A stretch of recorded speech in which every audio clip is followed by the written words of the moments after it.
কি নাম তোমার ভাইয়া? রাকিব আল হাসান। রাকিব হাসান। তোমার বাসা কি কোথায়? আমার বাসা গাইবান্ধা। তুমি গাইবান্ধা থেকে আসছো আমাদের এখানে ভর্তি হয়েছো? জি। কবে থেকে প্র্যাকটিস শুরু করবা? আগামীকাল থেকে। আগামীকাল থেকে। তো প্র্যাকটিস শুরু করার জন্য তুমি কি মেন্টালি প্রিপেয়ার রেডি? জি ইনশাল্লাহ আমি রেডি। আচ্ছা, তুমি আমাদের খোঁজ কিভাবে পাইলা? আপনার ভিডিও আমি অনেক মোবাইলে দেখছি, ইউটিউবে আপনার ভিডিও দেখছি, আমি ভিডিও দেখে আস্তে আস্তে যোগাযোগ করার চেষ্টা করছি। ইউটিউবে একদিন দেখলাম আপনি বললেন যে ফ্রি ফ্রি কি কোনো ই করে দেওয়া যাবে, মানে ক্রিকেটারের থাকার ব্যবস্থা করে দেওয়া যাবে। এই ভিডিওতে দেখলাম আপনার নাম্বার দেওয়া আছে, পরে ফিরে সেই নাম্বার নিয়ে আপনার কাছে ফোন দিয়েছিলাম, যোগাযোগ করছিলাম, সেইভাবে আস্তে আস্তে আজকে এই জায়গায় আসছে। আচ্ছা, তুমি যে এত দূর থেকে আসছো, তোমার ফ্যামিলির সাপোর্ট আছে? জি ইনশাল্লাহ আছে। আচ্ছা, ফ্যামিলির সাপোর্ট কি শুধু বাবাই করে? তোমার সাথে দেখলাম তোমার বাবা আসছে, যে উনি বসে আছে এখন। তো বাবা নিয়ে আসছো এত দূর থেকে, বাবার কি কি বলে, হতে পারবা কি ক্রিকেটার মনে হয়? জি ইনশাল্লাহ সাপোর্ট করে বাবা, ইনশাল্লাহ। আচ্ছা, ফ্যামিলির বাকি সবাই সাপোর্ট করে? জি। আচ্ছা, কতক্ষণ সময় লাগছে আসতে তোমার গাইবান্ধা থেকে? গাইবান্ধা থেকে আসতে 12টার দিকে গেটে নিয়ে উঠছি, এই জায়গায় এসে 10টার দিকে নামছি। আচ্ছা আচ্ছা। তো এখন তুমি যে পাঞ্জাবি পরে আসছো, খেলাধুলা খেললে তো পাঞ্জাবি পরে খেলতে পারবো না, স্পোর্টসের ড্রেস পরে খেলতে হবে। ড্রেস করবো কালকে থেকে। আচ্ছা, যখন ইয়া করবা তখন তখন যেখানে যেমন দরকার, জি। তাই না? আচ্ছা, তো তোমার খেলাধুলা যাবতীয় সব জিনিস সব রেডি? জি সব। এই যে ব্যাট প্যাট সব রেডি আছে? জি। ওকে। সো কালকে থেকে তাহলে শুরু করতেছো? জি ইনশাল্লাহ। আচ্ছা, তুমি কখন তোমার কাছে মনে হলো যে একজন প্লেয়ার হওয়া দরকার? আমি যখন বাংলাদেশে খেলা দেখি, তখন আস্তে আস্তে আমার ভিতরে জাগে যে আমি একজন খেলোয়াড় হবো। তবে আস্তে আস্তে আমি মাদ্রাসায় পোলাপানের সাথে খেলতাম, বন্ধু-বান্ধবের সাথে। পরে আস্তে আস্তে তখন মনের ভিতরে নেশা হয়ে গেল যে আমি একজন বড় ক্রিকেটার হবো। তখনই আস্তে আস্তে আপনাদের যোগাযোগ করে এই জায়গায় আসি। তুমি তো তোমার এলাকা তো প্র্যাকটিস করতে পারতা, গাইবান্ধা তো একাডেমি আছে, প্র্যাকটিস করার অপশন আছে, স্টেডিয়াম আছে, খেলার সুযোগ আছে। ঢাকায় কেন আসছো বা আমাদের এখানে কেন আসছো? আসলে ওগুলোতে বড় বড় কোনো লিগ খেলা হয় না, যেমন ঢাকা লিগ খেলা হয় না, এরকম কোনো লিগ খেলা হয় না। এই জায়গায় শুনছি আপনাদের এই জায়গায় সাহিব ভাই যেমন বর্তমানে খেলতেছে, আরও অনেক ক্রিকেটার আছে, এরা ঢাকা লিগ খেলে।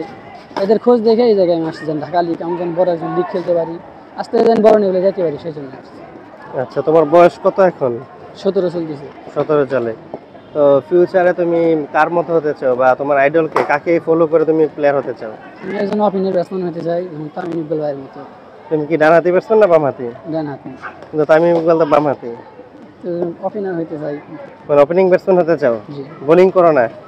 বোলিং করি না, কিন্তু মাঝে মধ্যে স্পিন করি। স্পিন করো? জি। বোলিং কি ডানহাতি? জি। আচ্ছা। তো আগামী তে তোমার স্বপ্ন হচ্ছে বাংলাদেশ ন্যাশনাল টিমে খেলবে। এর তো অনেক দূর, অনেক পাড়ি দিতে হবে, অনেক কষ্ট করতে হবে। আর্থিকভাবে সাপোর্ট লাগবে, তোমার মেন্টালি সাপোর্ট লাগবে, তোমার নিজের পারফরমেন্স লাগবে, সব কিছু মিলে তখন সম্ভব। আর ন্যাশনাল টিমে খেলার আগে যে নিচের ধাপগুলো আছে, 3rd division, 2nd division, 1st division, এগুলো খেলতে হবে। তারপর হচ্ছে তোমার এখন বয়স 17, যেহেতু এজ লেভেল খেলার বয়স আছে, এজ লেভেল খেলে ভালো করতে পারো, তখন আস্তে আস্তে একটা টপ লেভেলে যাওয়া সম্ভব। এজ লেভেল খেলে একটা প্লেয়ার দ্রুত উঠতে পারে। আমাদের এখানে এজ লেভেল খেলে এমন অনেক প্লেয়ার আছে যারা এজ লেভেল খেলে মোটামুটি ভালো লেভেলে চলে আসছে বা সামনে আরো টপ লেভেলে যাবে। সো এজ লেভেলের সুযোগ আছে। যেহেতু আসছো ঢাকাতে প্র্যাকটিস করার উদ্দেশ্যে, তো তুমি যে রেগুলার প্র্যাকটিস করো, আই হোপ সম্ভব তোমার দ্বারা, ইনশাল্লাহ। আচ্ছা। আর এমনি পরিবারের তুমি এখন 17 বছর বয়সে আসছো, পরিবার থেকে কেন আগে আসতে দেয় নাই? আগে পড়ালেখা করতাম, হাফেজ শেষ হয়েছে 1 বছর আগে। আচ্ছা, হাফেজ শেষ করে তারপরে আসছো? জি। এমনি পরিবার থেকে আগে থেকে সাপোর্ট ছিল নাকি এখন সাপোর্ট দিচ্ছে? আগে থেকে না, এখন সাপোর্ট দিচ্ছে। এখন কেন সাপোর্ট দিচ্ছে, আগে কেন দেয় নাই? এখন আগে আমি অতটাও ক্লিয়ার করতে মানে আসতে ইচ্ছে ছিল না। বর্তমান 6-7 মাস ধরে পরিবারে আমি বলাবলি করছি যে এই জায়গায় যাবো, একজন ক্রিকেটার হবো। পরে আস্তে আস্তে পরিবার সাপোর্ট করছে, আজকে আসছি।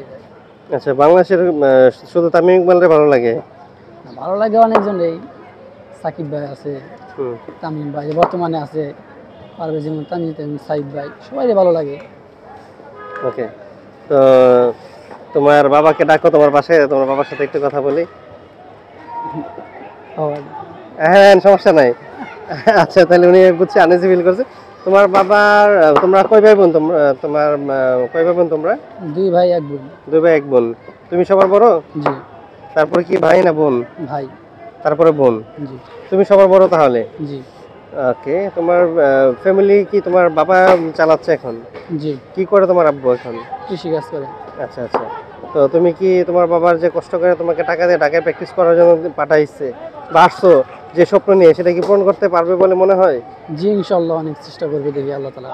আচ্ছা, কারণ তোমার তুমি তো যেহেতু বলছো তোমার ফ্যামিলিতে তুমি সবার বড়, তো তুমি যদি ভালো কিছু করতে পারো তোমার ফ্যামিলির জন্য ভালো, ভালো না করতে পারলে কিন্তু তোমার ফ্যামিলির জন্য অবশ্যই এটা ভালো হবে না, খারাপ হবে। ফ্যামিলি বিপদে পড়ে যাবে, কারণ তোমার পিছনে অনেক টাকা খরচ হবে। এখন তুমি ঢাকায় থাকবা, খাবা, প্র্যাকটিস করবে, 8-10 হাজার টাকা নর্মালি খরচ হবে তোমার পিছনে। যেহেতু তোমার পিছনে এত টাকা খরচ করবে, তো ফ্যামিলিকে খুশি রাখার জন্য তোমাকে অবশ্যই ভালো খেলতে হবে, টপ লেভেলে যেতে হবে নাকি? জি, ইনশাআল্লাহ।